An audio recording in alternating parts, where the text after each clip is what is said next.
Welcome to Sports Econ 101, the show where we discuss sports topics from a business perspective. I'm your host, Edward Brown, along with my co-host, Vern Glenn of CBS affiliate KPIX TV in San Francisco, and Russell Jackman. At each commercial break, we're going to ask a sports trivia question. And today's trivia theme, remember last week it was, what was it? Don't say Joe or something like that, something about Joe, right? Well, this time it's going to be Mark My Word. All right. No, it has something to do with people named Arnold. Yeah, that's right. Yeah, you get the picture. And let's see here. A couple of these are hard. So we'll see. Yeah, right. We'll be the judge of that. Okay, you'll be the judge of that. Yes. Mr. Vern Glenn just joined us. That was perfect timing. I was just about to start the show, and boom, there you popped in. I just popped right up. Yep. Popped it right up. And I see you're sort of in the. You look like you're in sort of a scary movie. The way the sun is shining. Sun's through the window, so that's hence the light. Yeah. But it's sort of like now that we're starting to get into autumn, you notice how the sun is kind of shining on the other side of my building. And so now I don't have that glare in my face. Mm. All right. Let's see. When we come back, we're going to talk Andrew Wiggins, going to talk about the Raiders and a lot of these 3-0 teams. Talk about the Lions, the Cowboys. Boy, a lot of football going on as well as. Well, it is NFL season. I mean, they do drive the bus. Yes, it is. All right. This segment of Sports Econ 101, sponsored by Pacific Private Money, still providing mortgage investments yielding over, which, by the way, they had to lower their yield down to 6%, but that's okay. 6, yeah. Well, you know what? Rates came down, and it was just too hard to compete in today's market because there's just a lot of competition. So, you got to stay in business. You got to make it appropriate for the times. Got to roll with the punches. Yeah. Right. Otherwise, if this was 1981, we'd still be paying, 16%. Well, that ain't the times. Check them out at pacificprivatemoney.com. Stay with us. Sports Econ 101 is going to be right back.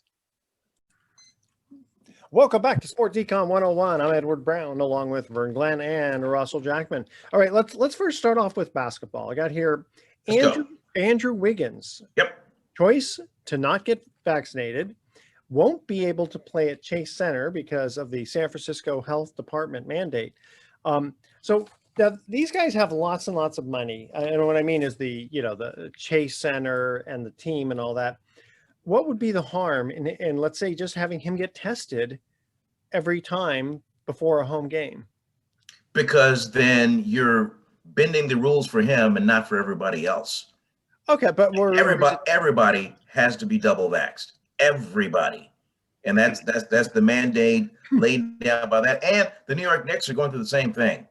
And so it's either the Knicks or the Brooklyn Nets, one of the two. But one of those New York NBA teams is the same kind of heavy restriction. And so you can't change the rules for one guy and well, no, I mean change it for everybody else. You could change it for everyone. Because if you go to Miami, right, is in Florida. What are the Heat doing? Probably, in that 90% of the league is already vaxxed. Right? Is the players have at least one vaccination shot, at least one. Okay. So the NBA is really making some inroads, but here, here's what's going to happen. My Nostradamus. Okay, eventually, he's going to get the shot.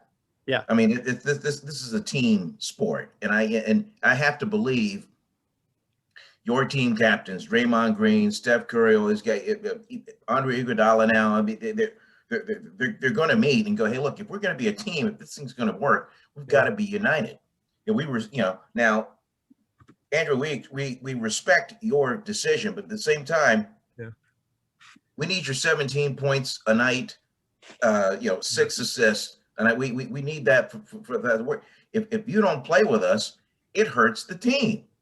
Now there's 41 home games, and there's 41 away games, and for the balance of the 82 game season, Edward, imagine showing up for work, imagine not showing up for work, and every time you don't show up for work, costs you $350,000 in salary.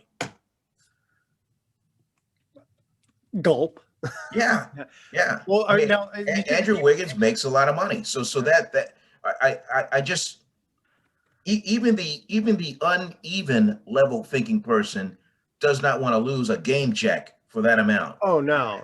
Now, if he plays in New York, is New York also going to have the same, lockdown rules, so to speak?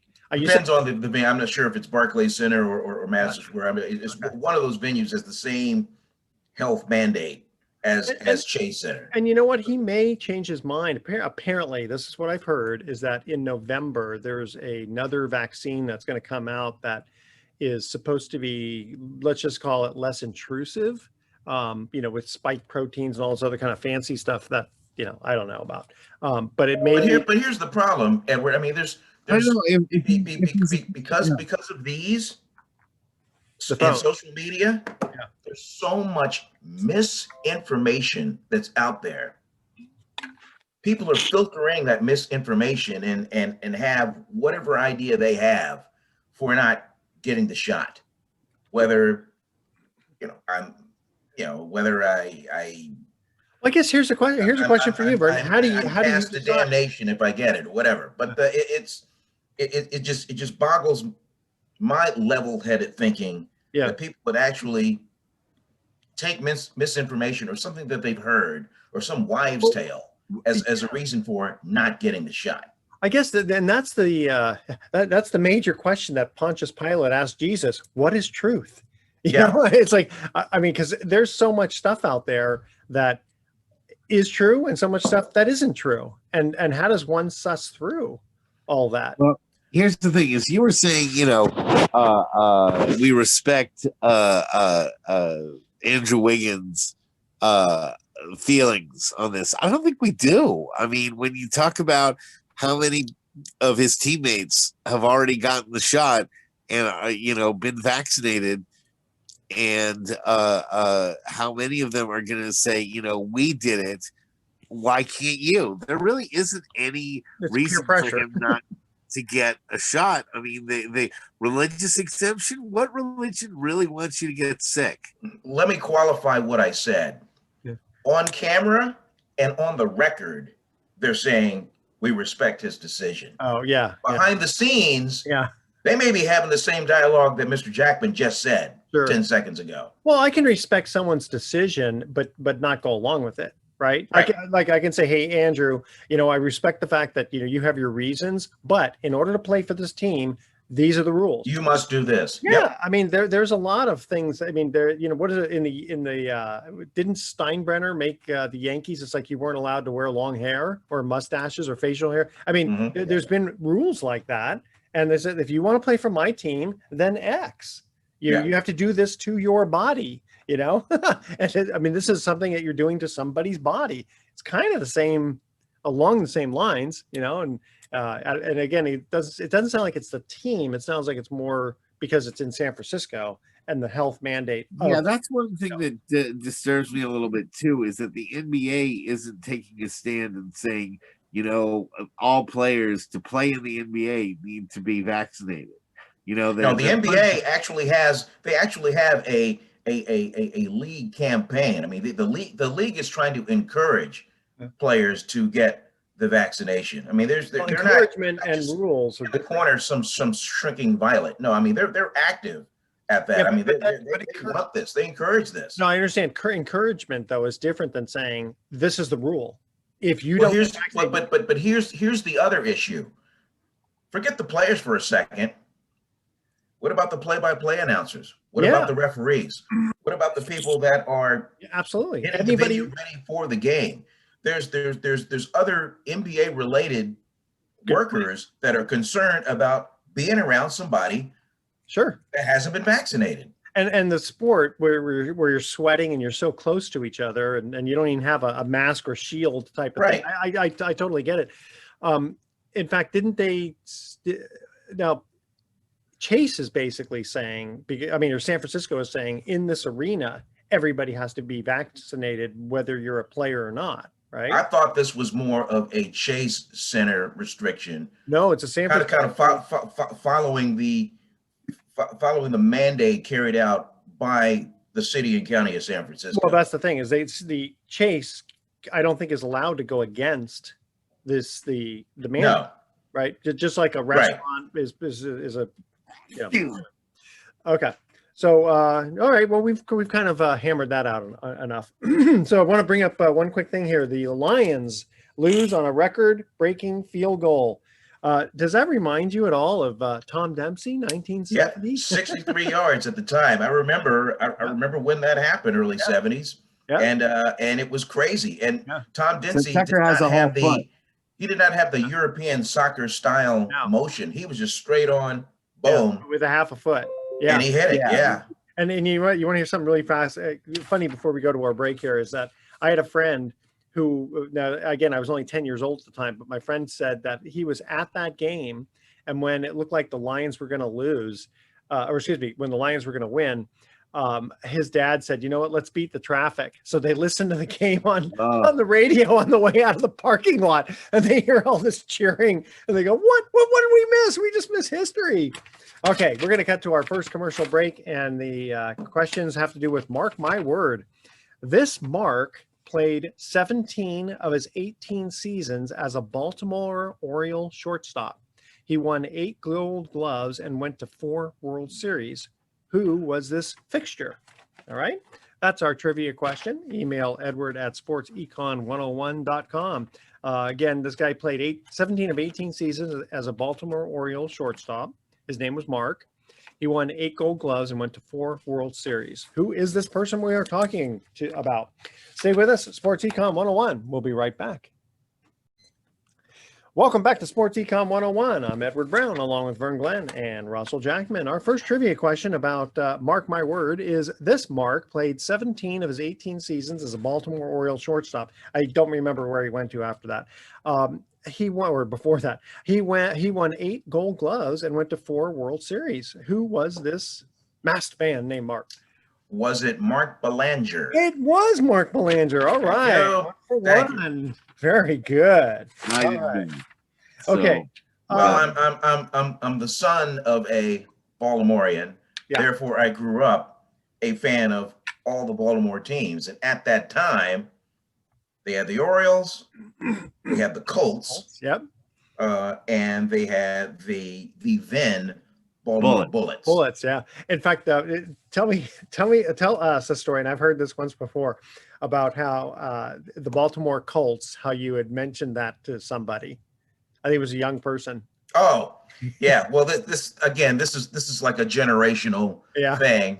I'm at the doctor's routine visit, and usually someone comes in, to take your blood pressure and your pulse and whatnot. And this woman came in and found out what I did for a living, and so she talked about what a great, huge NFL fan that she is. And she was 20 something. Yeah. I'm like, yeah, okay, yeah. So we're making small talk, and she goes, so like who was your team? I go, well, when I was growing up. Yeah. Meaning when I was your age, when I was growing up, my favorite team were the Baltimore Colts. She thought I misspoke, and she goes, "Oh no, you mean Indianapolis?" And I looked at her and I said, "You didn't know the Colts were in Baltimore before Indianapolis, did you?" No. Which further proves my theory that for these kids, if it happened before the year 2000, it just didn't happen. Well, even our friend Russell here, if it happened before 1970, it didn't happen, right, Russell? Yeah, well, remembering stuff prior to my existence is harder to do than it is for you guys who remember stuff from the year 1. Yeah, but I think it would be fascinating if I was a college student to be able to, if there was a course that existed on sports history, because I think what's missing, at least in my field, in my observation, are these kids and their just lack of knowledge of a significant sports history, which helped shape what they're experiencing today. And who could forget the Louisville Colonels?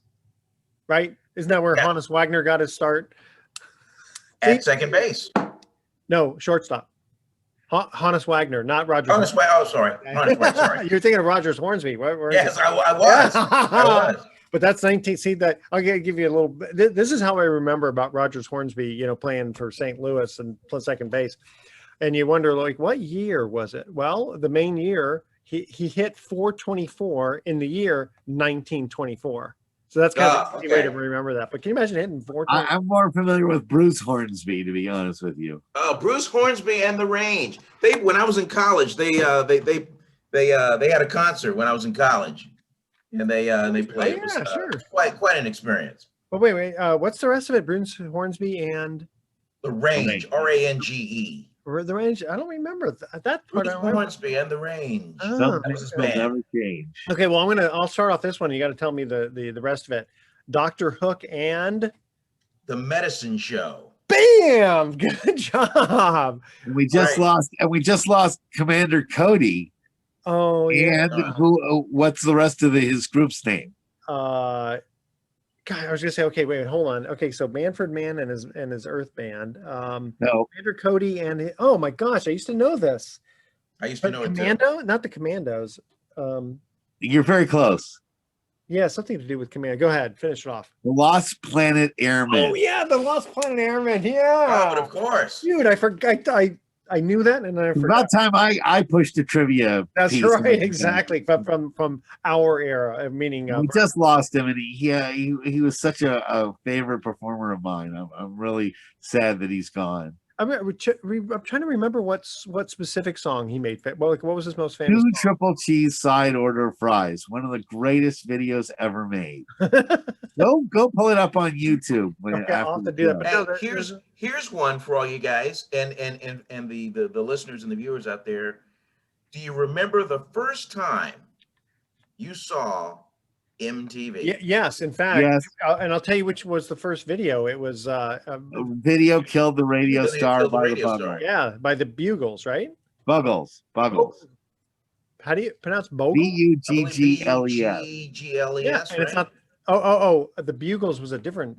Wait a minute, the Buggles. Oh, the Buggles. Yeah, 2 G's. Yeah, that's right. I think there was one called the Bugles, though. That was probably in the 50s. No, those are the snacks. There was the Bangles. Yeah, the Bangles. Yep, exactly. Later on, and you think of the snacks, the corn snacks. The corn snacks. Well, Edward, tell your story. First time you saw MTV. Oh yeah, 1979. I remember when we heard it was coming out, and I was like, we got to watch this thing, and it was awesome. I mean, the beginning of MTV was just fantastic. They just started coming out with all these fantastic videos of songs that we just loved. And then, I don't know, it changed. I don't know how many years later where it was like it started going downhill and downhill and downhill. And hey, but for what it was, I mean, it was a phenomenon. And if you had a recording act, getting your video on MTV, oh yeah, you just made it. I want my MTV. Remember that? Yeah. Mr. Jackman, you remember the first time you ever discovered MTV? Yeah, in fact, I was in New York City when I first got to see it because I was staying at a family's house that had MTV, and it was so hot in New York we just couldn't go out. It was like 100 degrees out with like 100% humidity, so we pretty much spent the whole week sitting around watching MTV. Yeah, that's right. And I saw the movie. I saw the video for Maniac for the Maniac Man. Yeah, they just show that over and over and over. Well, that's the thing is that you gotta, when you start off with something like that, you gotta have enough inventory of commercials. And then I remember when ESPN came out too, it was like, oh, this is the greatest thing. Yeah. Of sports, like all the time. Oh yeah, that was good stuff. My quick story is growing up in Virginia and going to the University of Virginia, we didn't get MTV on our cable until spring of 1982. Wow. So it was my second year, spring of my second year. Why didn't you just stream it? It just yeah, right. Anyway, just all of a sudden appeared. We'd heard it was coming, and I just sat there and watched it. Then my roommate, a guy named Kevin, came in, and I said, Kevin, hey, check this thing out, man. They call it MTV. And he sat, put his book backpack down, we just watched it for hours. Well, did not say a word. We just watched video after video after Yeah. video. I know. I remember the same thing. In fact, it's funny when the VHS, when the VCRs came out, my friend, I remember he bought, it was a top loader one and it cost, I think, $1,100. And this is, 1980 or something like that. Right. That's some serious money. Oh my God. Yeah. Well, his family was, fairly well off. And I remember him saying that, oh yeah. And then my dad, and then he's got the special kind of a disc that you could buy that would actually, you could watch a movie from this disc, right? This is before DVD per se. Yeah. And the thing is, it cost him $100 to buy a specific movie, whatever the movie was. Yep. And I looked at him and I said, George, I said, I mean, how many times are you going to want to watch this movie? I mean, $100. Yeah. And that was a lot of money back in, 1980 also. It's kind of crazy. Hey, think of the people at that time that had, whether it's an 8-track tape player or cassettes, you're like, oh man, this technology, what could possibly be better than this? Well, if I'm not mistaken, I think it was Voltaire, but I'm not sure. But this is somewhere in the 1700s, like 1760 or something. He makes this announcement basically saying, you know what? That's it. Pretty much, we can close the patent office because nothing else that needs to be invented, needs to be invented. Yeah, we've got everything. I mean, it's like, and Bill Gates apparently said 640K. Yeah, that's about all we'll need for anything that we can even think of in the future. Of course. Yeah. So I look at it and I say, you know what? I'm not going to be foolish enough to make any prediction like, oh, well, now that you have a cell phone that can do everything. No, at some point it'll be, your thought process, or you can just type in the air and your fingers will figure out. Can you imagine how much trouble people will get into if you can tweet from your thought process? Oh yeah. Bad enough that people have to, if people type it out on their thumbs and don't think. But there's going to be like these wireless electrodes that you put here and here, and then your thoughts are like translated. Yeah, I don't want that. Well. Sometimes my thoughts go to places they shouldn't go. Yeah. All right, you ready for our second trivia question about Mark My Word? Here we go. Okay, so far we have Mr. Vern Glenn as 1 for 1. I pitched for 12 seasons and helped the Atlanta Braves to 4 World Series in the 1990s. I won only 39 games in my career, but my appearances from the bullpen were instrumental for the team. Who am I? All right. That's our trivia question. Pitched for 12 years for the Atlanta Braves to 4 World Series in the 1990s, which, by the way, what did they win? Like 14 pennants in a row or something like that? Yes, they did. One World Series. They were on a roll. And only one World Series. Yeah, I was not a Braves fan. One World Series. Yep. But my appearances from the bullpen were instrumental for the team. Who am I? Stay with us. Sports Econ 101. We'll be right back. Welcome back to Sports Econ 101. One more time. I'm Edward Brown, your host, along with Vern Glenn and Russell Jackman. Our second trivia question. Which pitcher pitched for 12 seasons and helped the Atlanta Braves to 4 World Series, which they lost 3 out of 4 of them? He won only 39 games in his career, but his appearances from the bullpen were instrumental for the team. Now, who's the first Mark? What's that? Is it Glavine? That's Tom. No, that's Tom. It's Mark Wohlers, isn't it? Yes. Yeah, Mark. He was money coming out of the pen. He was like high Wohlers. Yes. He was like one of those guys when he came out of the pen, start cutting the highlights because it was over. Yeah. What was the other big Mark? It was Eckersley before Eckersley. Oh, okay. Eckersley after Eckersley. Sorry. After Eckersley. Yeah. All right. So Cowboys, how do you pronounce it? Lael Collins, L-A'-E-L, Lael Collins, suspended for trying to bribe an NFL drug test collector. Ooh. That's probably worse than just failing the drug test. Yeah, absolutely. So he's suspended. I don't know for how long, but that couldn't happen to a nicer team. Yeah, yeah. They kind of decimated the Eagles on Monday night. So I I guess if you're not cheating, you're not trying. That's the old cliche. But boy, I mean, those are the rules. I mean, Yeah. you can't break the rules. There's no getting around it. I mean, Eventually, you are going to be caught.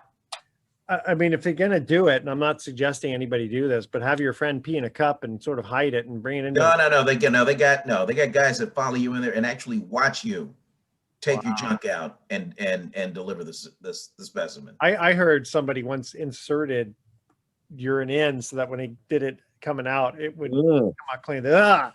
Go without drugs for a little bit? Could you go without drugs for a little bit? If that, yeah, you're gonna go that extreme, just cold turkey it for a little while and get through it. Well, that's a question. That's a good question. How long does it stay in your system? Depends on what drug. I don't know. And depends on how much you've been doing, right? Yeah, Mhm. I don't know about that. So I don't know what's going to happen to him. I mean, remember, it reminds you a little bit of Melky Cabrera, who was just the darling of San Francisco. And suddenly it's like, instead of just saying, yeah, I doped up and sorry about that, guys, and went on, he just kept fabricating websites and other things to show. I remember that. Yeah. And then, I mean, his career in San Francisco was over. And then did he go to Toronto? Yeah, Toronto. And he wasn't the same. He did okay. But you could tell that steroids made a big difference in his game. Yeah. Once he was clean, then you saw the consequences of everything that happened. Yeah. But boy, when he was with the Giants, he was the king of everything. Oh yeah, I mean, got milk. Remember that? All-star game, MVP, all that stuff. Yeah. Yeah, boy. So little kids out there, don't cheat. Even if you know that you think you're going to make extra money because of it, you're going to come back and it'll bite you. And that's why I look at guys like Cal Ripken. I mean, have you ever even heard anything bad about that guy? No. No. I was around Buster him. Posey for that matter. Yeah, Buster Posey's another one. Yeah. You just keep it clean and or Crawford or Belt or any of the Giants that are in there now. You know what? It's not. I mean, especially particularly if you're a family man. Yeah. It's not hard to avoid the temptation. They say the best way to avoid temptation is to avoid temptation. But when you got a family and you got other people depending on you, why would you put everything at risk? You know what it is? It's thoughtlessness. That right? You're not thinking, not you, but one is not thinking about the consequences, about the family. It's just all selfishness. That's that's the only thing I can think of, and then that overpowers the hey, what's gonna happen to my family if I do X? Yeah. Yeah. I think if you were maybe a younger person and with I want to say nothing to lose, but I can see where the possible temptation where you might think about it for a half second. If somebody walked up to me and said, "Here, if you just take this little green pill, you will be the greatest sportscaster the business has ever seen." You might, boy, greatest ever. A goat. And if you just take this little shot, you'll avoid COVID. I'm just kidding. I just teased you. Okay. Right. Home field advantage has not been a factor for the NFL so far, at least for the first couple of weeks. And I'm guessing probably because of COVID. And then when will it return to be a factor? I mean, the Seahawks 11th man ain't 11th man no mo, at least for now. Well, to be fair, it's been over a year since these guys have played in front of a crowd. Exactly. Yeah. So it does make a difference. Yeah. So obviously the big matchup this week is Buccaneers at Patriots, only because of the return of Tom Brady. That's by far going to be the marquee on a national scope game. Sure. Everybody wants to see what the reaction is going to be and how he's going to be able to play in a stadium in an area where he just dominated for 20 years. I think he'll get a warm reception. He didn't necessarily leave on really bad terms. No, I don't think so either. I mean, there might be a smattering of bugaboos out there, but for the most part, they're going to appreciate this man. Yeah. And then moving on, so the Raiders first 3-0 start in 19 years. 19 years, and that was the Super Bowl team. Oh yeah. Yeah. That's right. Yeah, They I was lost. there for that. Yeah, that was a frustrating loss. In fact, that was the one where was it the center or another offensive lineman just Barrett Robbins, he was the center. oh Made yeah. all made all the offensive line calls during the course of the game. He went AWOL the night before the game because he had a chemical imbalance and he went off his meds. Yeah. He went to And Mexico. Wow. that was it. That's terrible. Yeah. Yeah, I remember that. And then the Rams blew out the Bucks. Mm-hmm. Broncos 3-0, Panthers 3-0, Rams 3-0, Cardinals 3-0. Chiefs. The Niners should be 3-0. Wow. The Niners should be 3-0. Yeah, that was definitely a tough loss. I'll say this for the Niners in that game. I mean, come on. I mean, Aaron Rodgers is. He is GOAT status. Yeah. I mean, he had.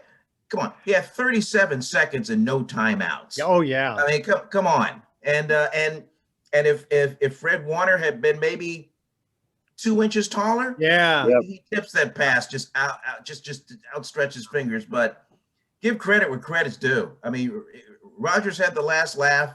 He in his post game comments, he vividly remembered the day he was drafted. I was just going to say that, yeah. And made a reference to that. In fact, we re-racked the tape of my colleague interviewing him, saying, how much does it, does it bother you that does it bother you that you were not a 49er? And he says, not as much as it's going to bother them that they didn't draft me. Oh man, that's a good line. Yeah, and so we re-racked that and we ran that, but. Come on. He completed 19 of his last 21 passes, something like that, and just he's.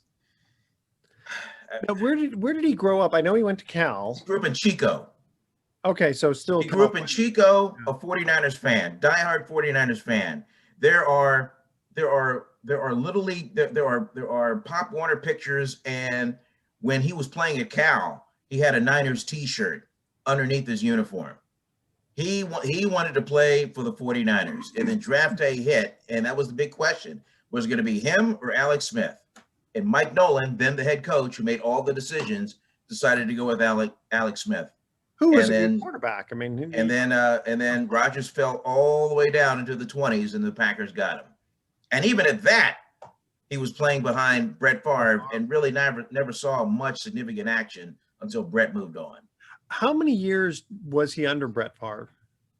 At least 2.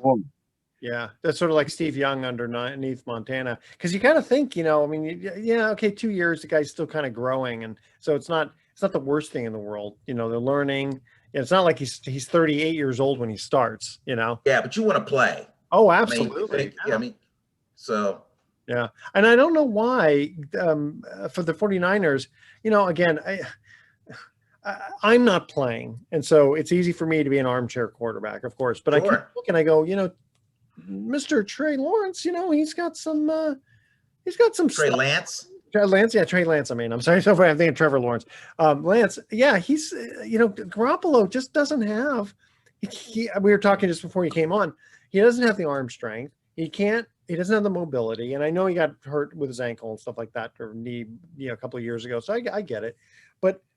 It's like, and the same thing with Goff. They're kind of both sort of like I know they went to the Super Bowl. They're non-clutch. Unfortunately, they don't come through in the clutch, which makes the difference. That Joe Montana was not the strongest arm or the biggest, strongest runner, but he knew when to do what needed to be done to win 4 Super Bowls.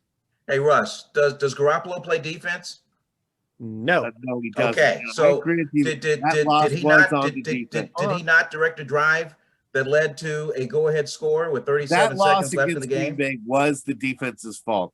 What scares me is to see Bosa and Ford not step up when it's critical, because it reminds me too much of what happened with Kansas City when the Niners not step up. First of all, in the Kansas City game, Bosa was held on 3rd and 15. We all know that. Second of all, Bosa was double teamed and chipped the entire game. Yeah, that's why he wasn't able to record a sack in that game. I understand. So why doesn't a guy like did a great job, and you have to credit them for that. But I'm just sick and tired of these 49er fans that are just walking in and expecting to see the team of the 80s and the team of the 90s paraded out there. It is not that kind of team. This is a street fight ready, ball control, run first, pass second offense. And as soon as people get that through their head, that they're going to play, they're just going to play the game where they wrestle you, so to speak, instead of finesse you, then I don't know, maybe they'll just accept it. Or maybe they're seeing a game that I'm not seeing. But good Lord. I mean, it really makes me want to scream sometimes, some of these comments that I see from these 49er fans. That being said, the interception that he threw had no real excuse for it. Montana threw interceptions. And the fumble, all the great ones threw interceptions. I mean, well, it depends on. I mean, Aaron Rodgers threw interceptions. There's interceptions. They all threw interceptions, not and a lot of times, these interceptions are not the quarterback's fault. Yeah, the receiver maybe ran a wrong route, or maybe the quarterback jumped the route and was able to like figure out certain key. It is not always on the quarterback, these interceptions. True. That's true. No, but on Sunday you saw the difference between a quarterback that is really clutch and a quarterback who's not really clutch, and that you do see the difference between them. If Rodgers does not complete that comeback, are we having this discussion? Yeah. No, but he did. I'd say yeah, but that's not on Garoppolo for the defense. Okay. Hey guys, cutting to the third commercial. If I'm Garoppolo, I'm like, get me the F out of this market. Yeah. Well, they have a replacement for Hey him. guys, gotta cut to his look at his record as a starter. Jeez. Yeah. But how many Super Bowls has he won? Well, okay. Hey, let's guys, quick break here. Okay, in 2003, this pitching mark was third in the NL Cy Young race with a 18-6 record. Some arm issues resulted, and his career was going up and down, and he missed many games in 2006 because of this. Which mark is it? Stay with us, Sports Econ 101. Right back with some closing comments. Welcome back to Sports Econ 101, last time for day. I'm Edward Brown, your host, along with Vern Glenn and Russell Jackman. And thank goodness Vern says we got to get rid of this last segment here. We got to go. Okay, this 2003. In 2003, this pitching mark was third in the National League Cy Young race with his 18-6 record. Some arm issues resulted, and his career was going up and down, and he missed many games in 2006 because of this. Which mark are we talking about? I'm beyond rational thought. Somebody else go. I was hoping you'd eventually get to Mark Bavaro, but no, sorry. This is actually, yeah. These were all baseball ones. Yeah, they're all baseball. Sorry about that. Mark Pryor. Yep. I'm sorry. Chicago Cubs. Vern, we'll have to give you an Advil here pretty soon. Okay. Here's our thoughts for the day. When ostriches are in a group, it's called a flock. But if they go it alone, they are ostracized. Oh. Good one. You like that? Good one. Okay. Good one. Okay. And why shouldn't you yell into a colander? Because you'll strain your voice. I can see that coming. How'd you like that? Russ was like a defensive back that just figured that they just jumped the route. Just ran right in and picked six. That's right. That's right. So maybe the 49ers can use you there, Russell, because you know what's coming up. They need corners. Yeah, they do. They do, sadly enough. All right, guys. It was fun. It got a little bit, but as we say, that makes for good radio. Vern, I want to see you do this on TV sometime. When one of your colleagues says, yeah, but this, and you go, wait a minute, and right there on TV. No, I really wish we had a long format type show. Even our fifth quarter post game shows and whatnot, or a half-hour game show. Everything is just so timed to the second. Yeah. There's just no time to really. There's no time for all that. All right. Pound the desk and get after it. Okay. Tune in next week to Sports Econ 101. We'll be discussing sports topics from a business perspective and asking more sports trivia questions. Thanks for listening. On behalf of our team, I'm your host, Edward Brown. We will see you next week. Adios. Good night, America. Enjoy the game.